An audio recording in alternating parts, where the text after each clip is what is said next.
Pineapple Party, Episode 7. Hello guys, how are we? I hope you guys are doing okay. Welcome back to another Pineapple Party episode. Today it is episode 7, but this is not just episode 7. This is also me premiering and previewing UFC 249. Yes, May 9th, Tony Ferguson, Justin Gage, and more phenomenal, talented, and just true savages go to war for our entertainment. And you guys, boys and girls watching, we have been starved of fights for about 2 months now. The last event was the one in Rio de Janeiro with Charles Oliveira and Kevin Lee in an empty stadium back in March 14th.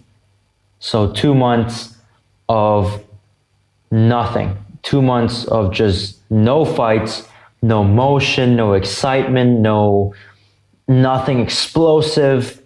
And, you know, obviously I'm not claiming to be an MMA connoisseur, but I am a huge fan, and this is one of my favorite sports to watch and to really just enjoy. Not even just the fighting part, not even just the fights themselves, the pre-fight press conferences, the post-fight press conferences, the interviews, and you know, it's just some of these fighters are so entertaining and their personality are so magnetic, and you know, just so fun to watch and enjoy as entertainment. So truth be told, I'm gonna say it right now, I don't know if you guys are gonna forgive me for this, but I only got into MMA because of Conor McGregor. Conor McGregor was what got me and a bunch of, you know, people that I know who enjoy MMA to enjoy MMA.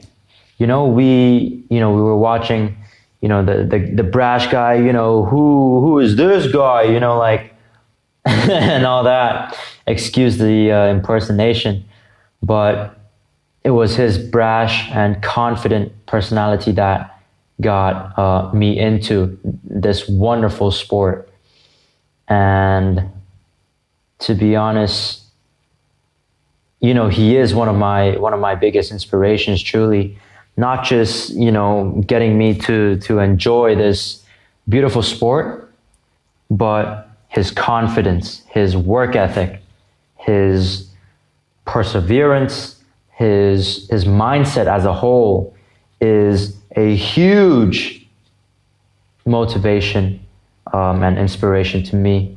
And you know, that the fact that he got me to take notice and to really enjoy this beautiful sport, you know, eventually led to me becoming more confident in myself, being a lot more hardworking, being, you know, learning these great mentalities every single fighter has. And I take inspiration from not just Conor McGregor, but every single athlete in the competition, in the UFC, or in MMA in general, truly. But without any more of me stuttering, let's get into what we will be talking about. So first of all, how did we go from March 14th, right, over basically 2 months of just dry boredom, cold turkey? How did we get from there till here? Obviously, unless you live under a rock, the coronavirus happened. And the COVID-19 pandemic obviously led to a lot of sports events being canceled. We know the NBA has stopped their season. We don't know. I'm not fully sure when they will continue. I'm not fully updated on that. But we also know that football has stopped. Obviously, the Premier League hasn't been back. The Championship League, you know, with Liverpool, in the Premier League, and then Championship League.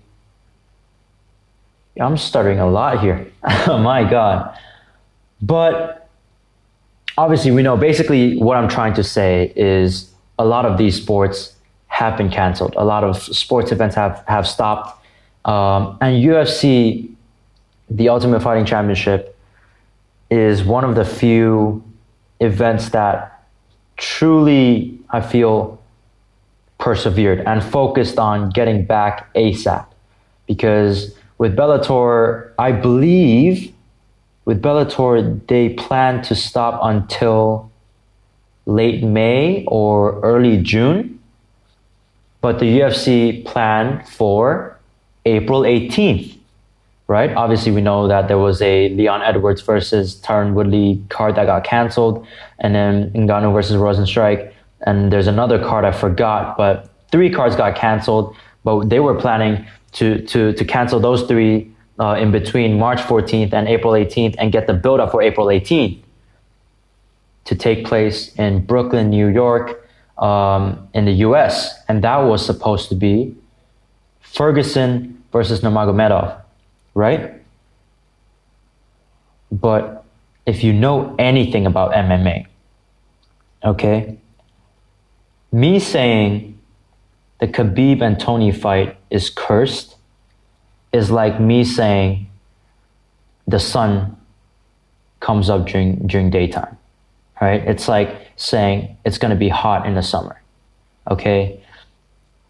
It's so sad, but it's like the MMA gods just decided, nope, you want the best guy versus the best guy in one of the most stacked divisions? Psych, eat that, loser. You don't get to see it. 5th time they scheduled the fight, obviously the 5th time being April 18th at the Barclays Center in Brooklyn, New York. However, guess what? You know, obviously earlier we heard of some, obviously with earlier fights that they planned for the 2, you know, there was the knee injury, there was the weight cutting issue, there was this, there was that. But then in the 5th fight, they decided to ramp it up. All right? You guys want to see the best fighters against each other? Nope. We're going to throw a whole pandemic just to stop this fight from happening.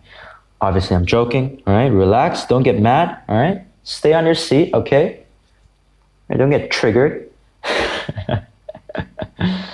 But, yeah, got canceled. Khabib ended up traveling back to Dagestan due to, you know, the whole quarantine issue, due to the pandemic, lockdowns in many countries. And as he traveled there, Russia announced that they will lock down, the country is going on lockdown, and people aren't allowed to travel in and out, I believe, which is why Khabib is now out of the picture, right? 5th time, fight not happening. Sorry. And then all of us MMA fans are crying and crying and crying because, come on, 5 times? What do you want, 6 times the charm? But I guess good news is this whole cancellation, you know, somehow motivated Uncle Dana, the big boss man, who will not stop, even if it took an entire pandemic. He will not stop, and he will persevere and keep working to get us hungry fans some fights. We're like zoo animals, and he's the zookeeper. You know what I mean? Like coming in with like meat and stuff. But with April 18th out, what does Dana White do? Well, Dana White decides, let's book Itachi Palace in California. But guess what? No, it's not that easy. Right? Just because you change the location don't mean you can have it. Californian authorities and Mickey Mouse himself, obviously the Disney executives who I believe own ESPN or run ESPN, and ESPN are the broadcasting partners of the UFC. Therefore, Mickey Mouse told Dana White, stop. That's my Mickey Mouse impersonation. And Dana White had no choice but to cancel that event too. All right. So that was April 18th. All canceled. Brooklyn, nope. Itachi Palace in California, nope.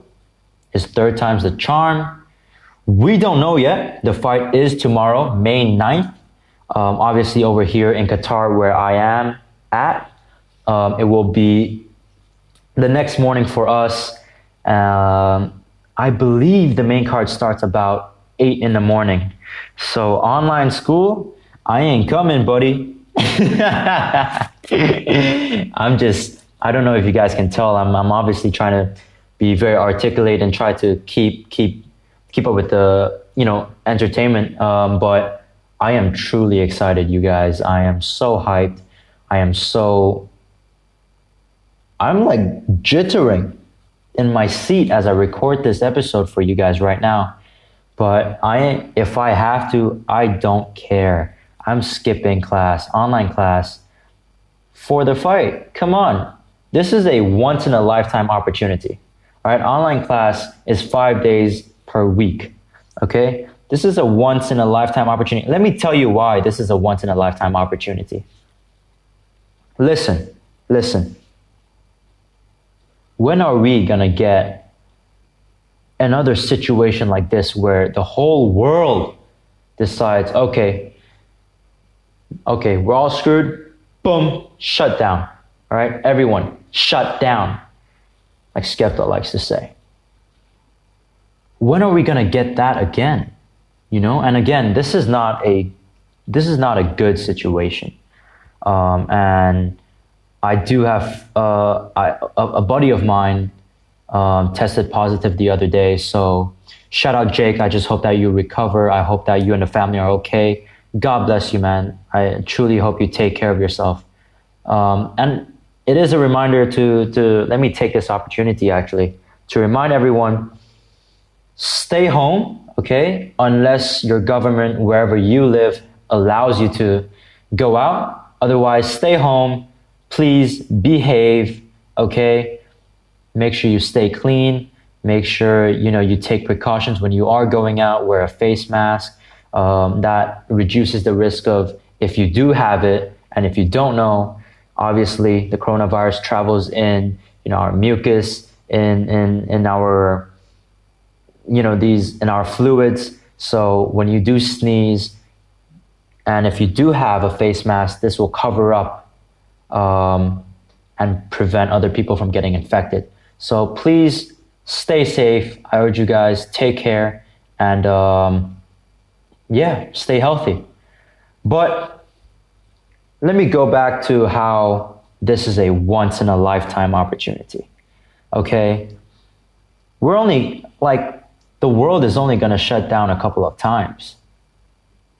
And, when is the next time you think will the entire world, most countries actually shutting down, putting themselves on lockdown? And, Dana White can't be forever. You know what I mean? Dana White, big boss man, big Uncle Dana, came in and said, we're not going to let this stop us. Let's put on the baddest card for all y'all hungry fans. We're not going to get that in a really long time. I mean, this entire card is fan friendly.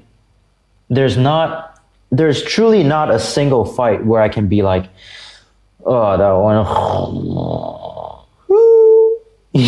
I'm not gonna, there's not a single fight on this entire card where I can be like, oh, that's gonna be so boring. Obviously, this is MMA, okay? This ain't football where if you have, no offense, if you have Brazil going 7-1 down in the 2014 FIFA World Cup, you're not going to be like, oh, 5 minutes left. They still got chance, bro. You know what I mean? This is MMA. Anything can happen. So, you know, for example, when Francis Ngannou fought Derek Lewis, everyone was like, hey, this ain't leaving the first round. Okay, I was watching the BT Sports video earlier, their preview, which was phenomenally done. I mean, the three of them, Nick, Dan, and Adam, great chemistry. You know, they're just good buddies who happen to you know, they work together really well. And the way they talk about MMA is so passionate. So I was listening to Dan talk about the Derek Lewis and Francis Ngannou fight. And he was telling us, you know, Paul Felder turned around and said, I don't think this is going out the first round. Guess what? Francis Ngannou versus Derek Lewis. The most boring fight ever? You see what I mean? So MMA is unpredictable, but for the most part, I am pretty much confident that every single fight on this on the entire card is fan friendly. So what I want to do now is preview some of the fights. I will not have enough time to go through each, but I want to start from the early prelims and obviously end up with the main card. Woo! Let's go. So we start off with the early prelims. I'll be talking about the Bryce Mitchell versus Charles Rosa fight. Again, Bryce Mitchell is, I mean, he is a truly exciting fighter. I don't know much about Charles Rosa because when I became an MMA fan, I think it was about 2018. So I did not know much about some of the guys who were fighting early already. But yeah, the UFC did this promo on him, and it's his comeback too, basically. It's comeback season. We got Dominick Cruz, the Dominator, on the card as well, obviously being the co-main event. So that fight, Bryce Mitchell and Charles Rosa, I am very excited to see. This will be the first time watching both of them fight for me. And I'm just truly excited for that one.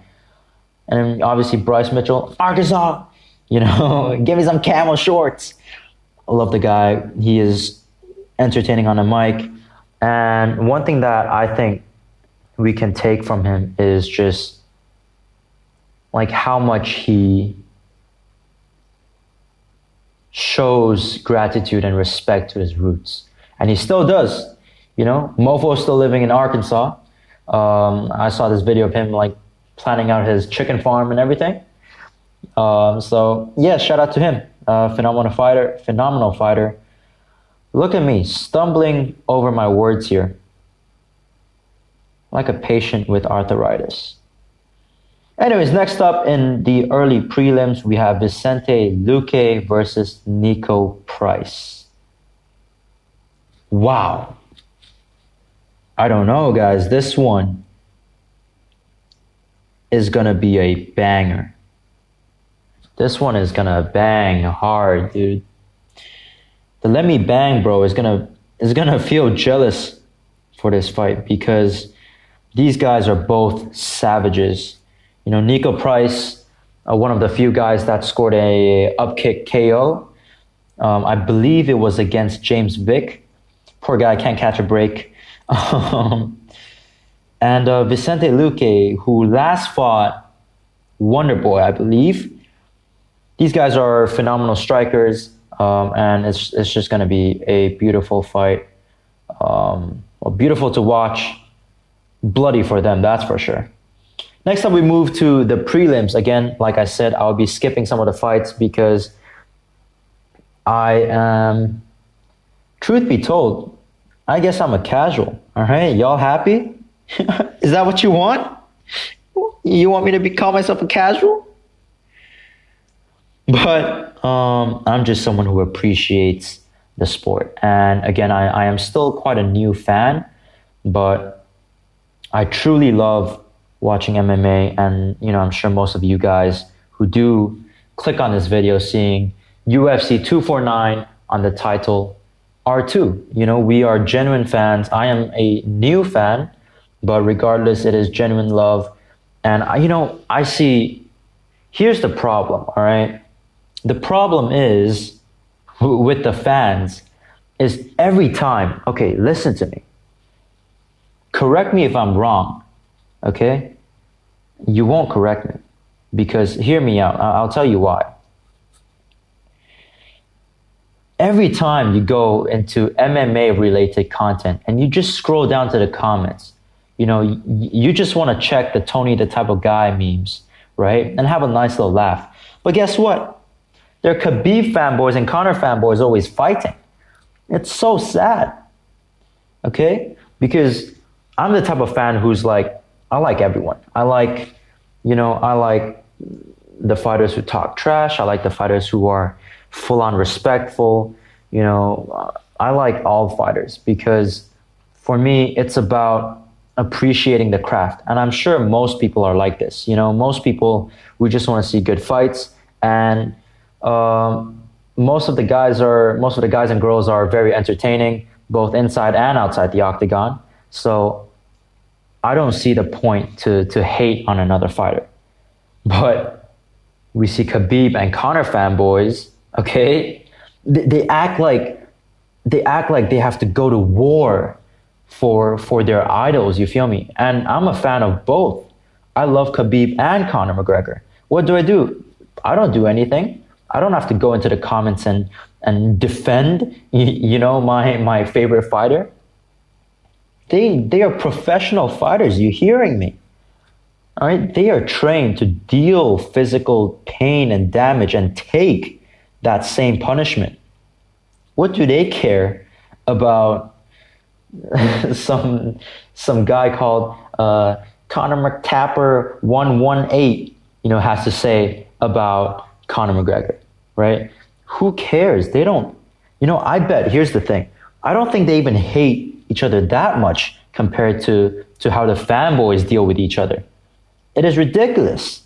For me, I'm just someone who appreciates MMA, who is, like I said, still new to watching the sport. As a matter of fact, to be honest, I am a 17-year-old kid. I am a student. I don't have money. Don't pay for pay-per-view. I go on them Minecraft streams who happen to illegally stream UFC. But that's how I get updated anyways.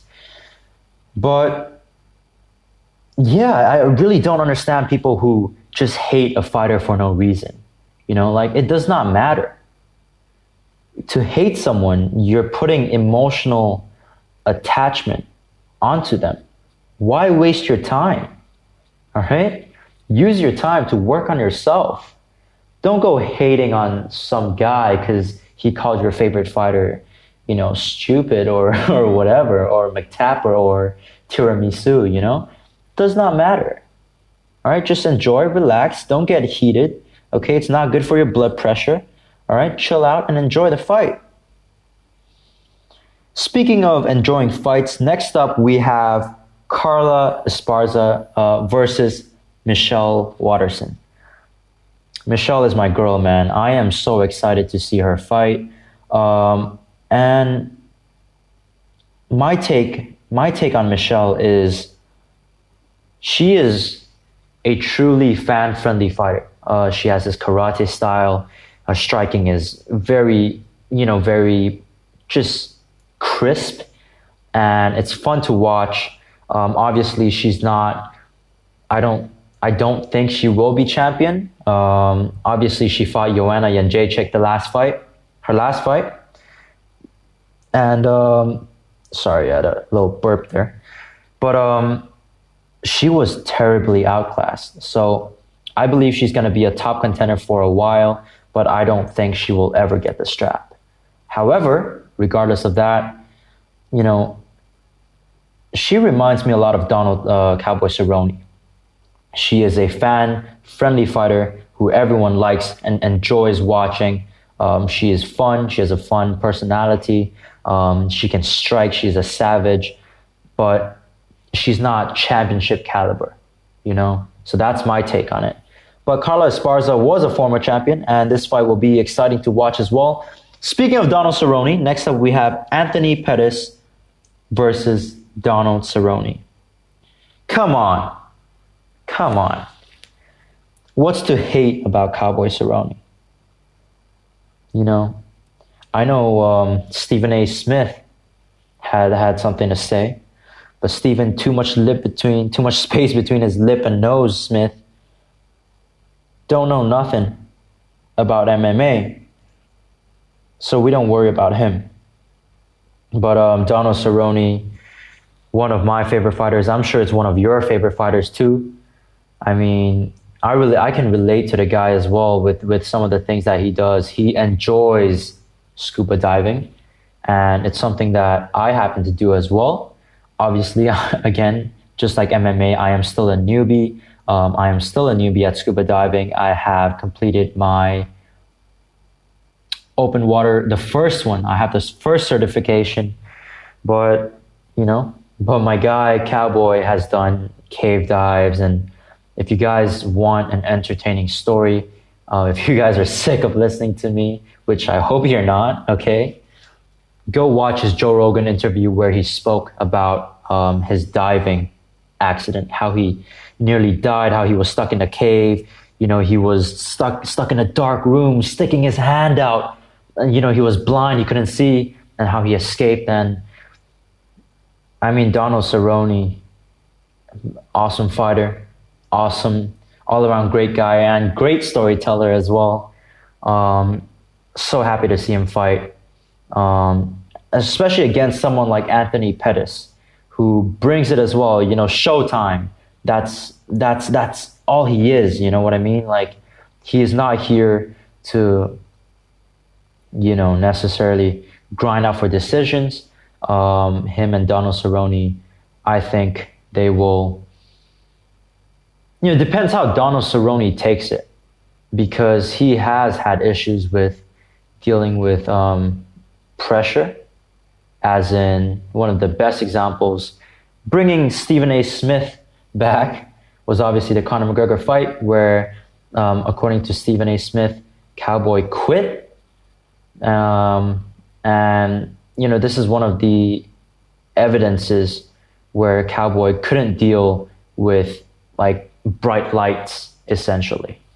But they had a first fight before, Anthony Pettis and Donald Cerrone. Obviously, that was where Donald Cerrone's weakness to body shots, to body kicks were exposed.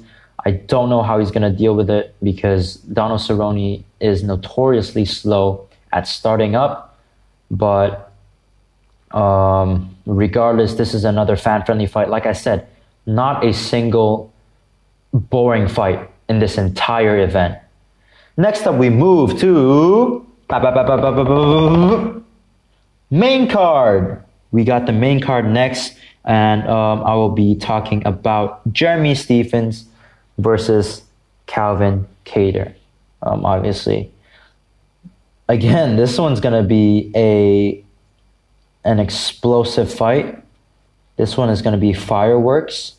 Jeremy Stephens is not the most technical guy. From what I've seen, he likes to march forward with his hands up, and he likes to throw a lot of powerful hooks and overhands. He's not a kind of jab and keep your distance management kind of guy.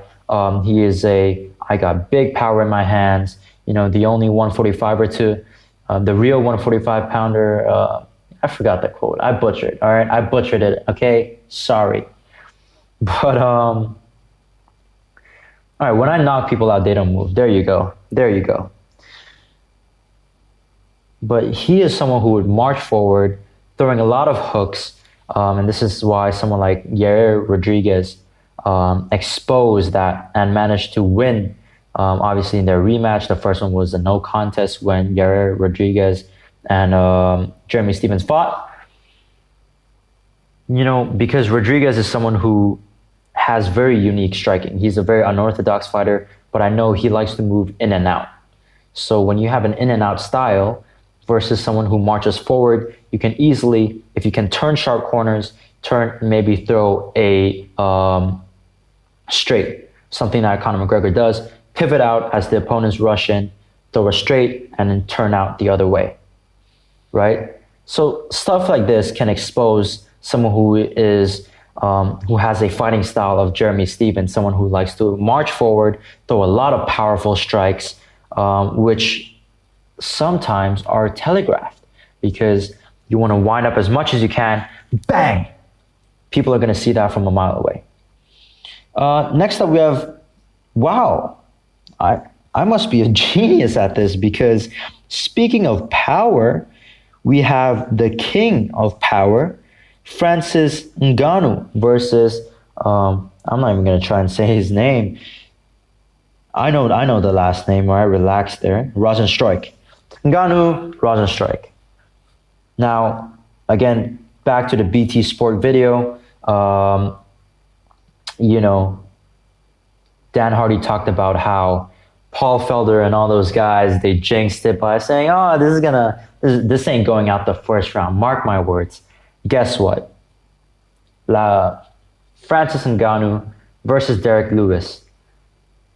The most boring fight ever? Really? So this one is a huge bet. This one is a huge gamble for me, because we know Rozenstruik has a background in kickboxing. And let me pull up the stats if I can find it. So you guys hold on for a sec. I believe Rozenstruik is a lot more accurate. In terms of striking, he is a lot more, he's a lot sharper, he's a lot more accurate, and he's a lot more efficient too. So let's pull it up. It is the third fight in the main card. Right here, official UFC page. Be patient with me, you guys. Okay, significant strikes. 3.72 for Rozenstruik landed per minute to 2.15 to Francis Ngannou.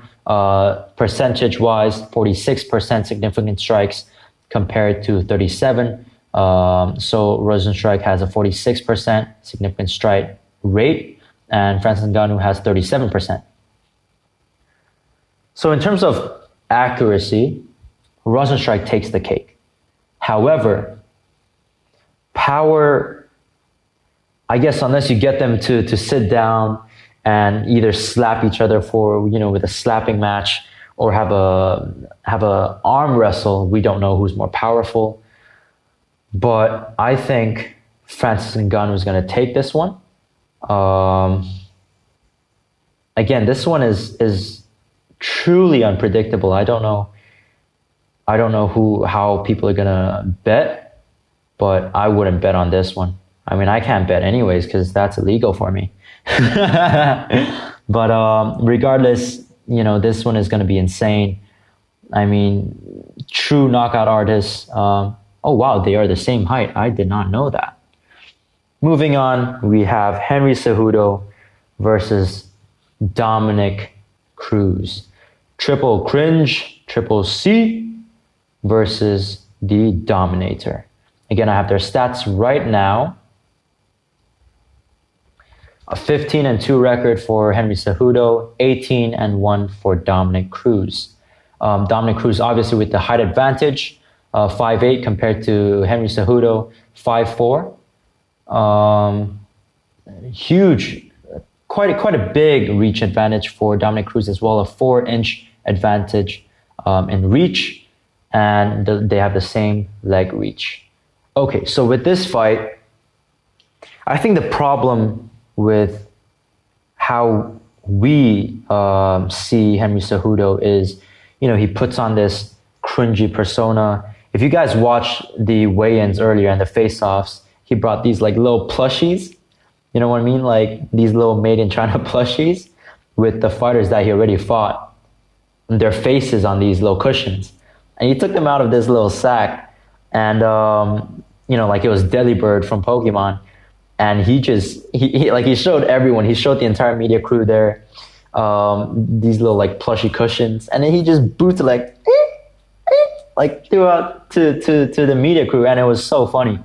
But I think that, you know, that's one of the reasons, like his cringy persona that he's so, you know, after, that he portrays himself as, discredits how well this guy fights.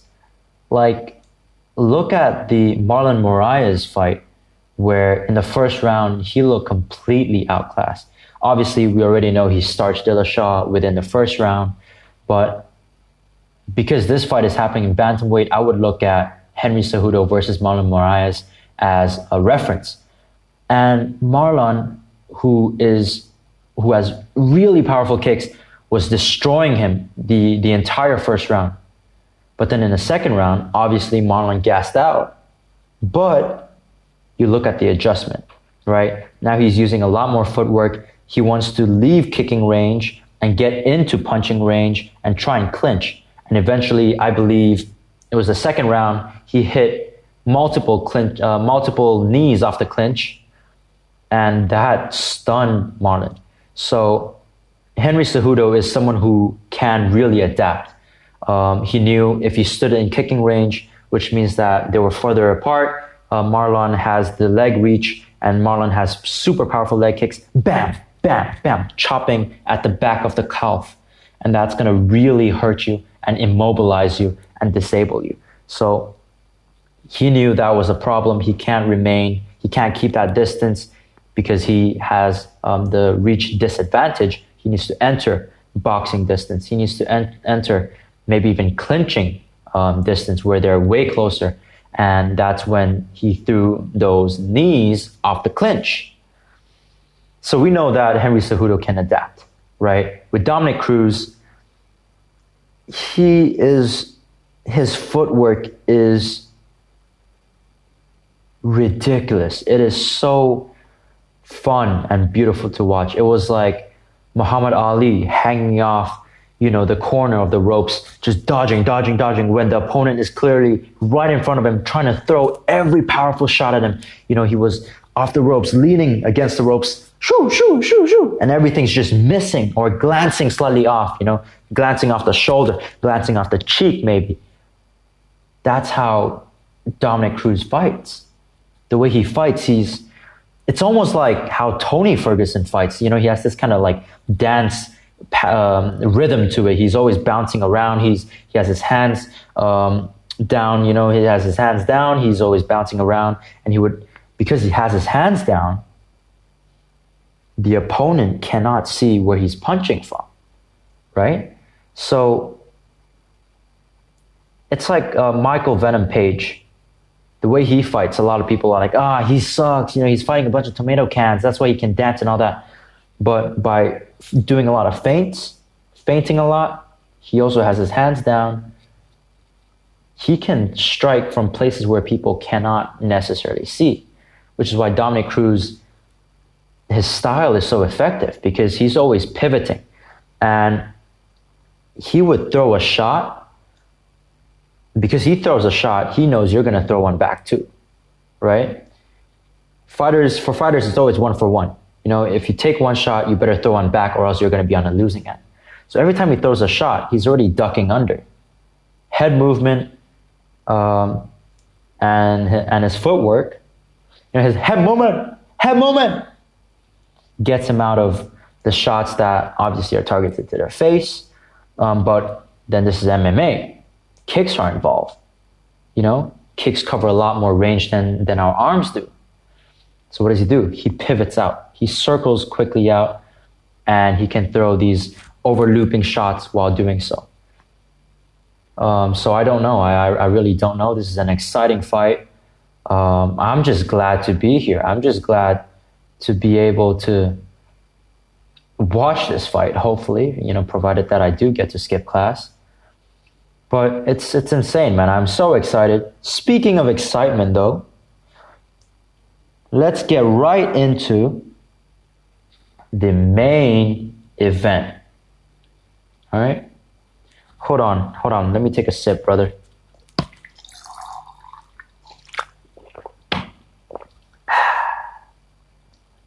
Welcome to Jensen ASMR. Tony Ferguson versus Justin Gage. Wow. You know what I mean? El Kukui versus the highlight. What can you say? Like, how can you hate this fight? Initially, when news got out that Tony Ferguson is booked against Justin Gaethje, I, as a Tony Ferguson fan, I was like, why? Why would you, not wait for Khabib? But Tony Ferguson is the type of guy who doesn't care and he would just go in and fight. He's an athlete, like Dominick Reyes. So he was not going to sit around and wait. Result, what do we get? Possibly the fight of the night. I truly believe this will be fight of the night. I don't know who performance of the night goes to. Obviously, if Dominick Cruz manages to upset Henry Cejudo, I'd say performance of the night goes to him. But this main event of the evening will be our fight of the night. Guarantee it. All right, I'm not a betting man. Okay, again, it's illegal for me to do so, buddy. But I am fully confident this is the fight of the night. Obviously, Justin Gaethje, Homer Simpson, comes in, hands up, and he just marches straight at you. And he likes to throw, hooks, a lot of power shots. Marching forward, he likes to tuck his chin in, takes all his shots on the forehead, right? Very easy. El Kukui, Tony Ferguson. Did I say Ferguson? Tony Ferguson. I'm not used to talking so much, guys. You have to forgive me. See, I was way louder at the start than I am now because I'm slowly going down, going mute. But, Tony Ferguson is someone who, again, like we were just talking about Dominick Cruz, is someone who gets into this flow, right? CSO, okay? And he likes to kind of break dance a little bit. He also keeps his hands down next to his body as opposed to his face, to his head. Unlike the basic traditional boxing stance where you keep it kind of tucked in against your ear, and then the front hand you can either go Mexican style palming or you can keep it tucked in as well. But he fights with his hands down, and he is someone who will take all sorts of risks. We've seen it a lot. Obviously, in the Anthony Pettis fight, it was either in the first or second round where he got beat down. What does he do? Does he backstep? Does he run? Does he run in circles? Does he throw desperate attempts? Does he shoot desperately? Nah, homie. My guy be rolling. My guy is like Dark Souls rolling across the octagon. And so this guy is unorthodox, and this guy is, for a lot of people who don't get the way he fights, they will say he's weird, okay? But he has so many weapons. Like Tony Ferguson, he's got the ground game, all right? He has one of the most Darce chokes submissions in the UFC. And he has his elbows if he wants to enter close range again, clinching range. And he doesn't even, he does not only utilize his knees and elbows during the clinches, all right? We've seen against Kevin Lee, stepped in with the elbow, bang, cut across the face. All right, we've seen him throw all sorts of things from weird angles, from different locations. And one thing underrated about him is his front kick, his front stabbing kick where the heel stabs into the gut. That's going to wear Justin Gaethje out. And Justin Gaethje took this fight on short notice, comparing to Tony Ferguson, who had a full camp for Khabib originally. We got to worry about his gas tank. Because Tony Ferguson has that front kick, which stabs into the gut. That's going to wear you out. So, again, regardless, you know, obviously Justin Gaethje comes in with the power in his hands. We've seen Tony Ferguson get dropped before. Not knocked unconscious, right? But we've seen him drop before, okay? You know, we haven't seen him knocked out cold and, you know, perhaps... Actually, I don't think I should say this. We haven't seen him knocked out cold like James Vick, but we've seen him drop, and that's when he starts rolling. But again, Tony Ferguson has, like I said, an underrated Brazilian Jiu-Jitsu game, which I don't know if Justin Gaethje has. We know Justin Gaethje is a superb wrestler, but I don't think he's wrestling anytime soon. He's never wrestled, even when he fought the likes of Dustin Poirier, who's a phenomenal striker, did not use his wrestling against him. I don't necessarily remember, but even if he did, it was not effective. I don't remember there being a takedown. So all I'm saying is this fight, mark my words, will be fight of the night. Again, thank you so much for tuning in with me. You are asking right now, you're probably thinking, hey, where are the other guys? They're busy, and you know, I figured since the fight is tomorrow, I wanted to get this done ASAP for you guys, and I don't want to speak anymore because I'm going to lose my voice. I'm going to go record my latest song coming out soon, hopefully May 31st. Nucleus. I say nucleus because there is an exclamation mark at the end of it. But regardless, I am so hyped for this fight, personally, for my music as well. I'm working really hard. You know, I'm trying to work a lot more on sound design, but, you know, day by day. So just hope that you guys have a phenomenal day. I hope that you guys have watched all the way because I'm still new at this, but believe me when I say I am trying my best to be entertaining, to keep that energy for you guys, and to talk about something that I just enjoy watching. I'm not a pro. I don't fight. I've sparred before, and I've got beaten up. But, you know, at the end of the day, I, just like many of you guys, are just genuine fans, really excited for this fight. And shout out to the UFC for working so hard, putting this one out when everyone is so bored and, you know, we're all bored, tired, stuck at home. So I urge that you guys take care of yourselves and hopefully you tune in. Thank you so much for watching. Have a beautiful day. This is me, Jensen, and I hope that you found this entertaining. Thank you so much. I love you.